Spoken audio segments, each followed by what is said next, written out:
So yun guys, dito kami sa Macario, Dacon.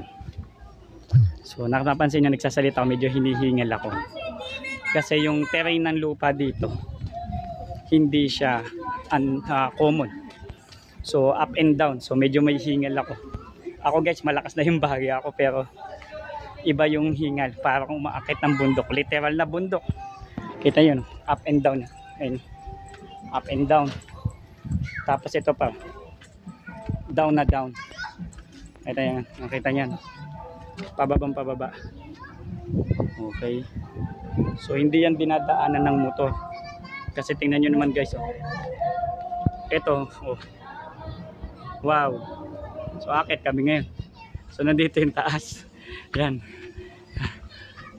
Kaya yung mga taga dito sa Macario, Dacon, actually lalo na sa Crusher, no, gento din, upper Crusher. Ayan.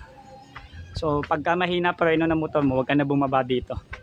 Lilipat ang birthday mo sa November 1. So yan. Okay, tapos na. So yan, pauwi na kami.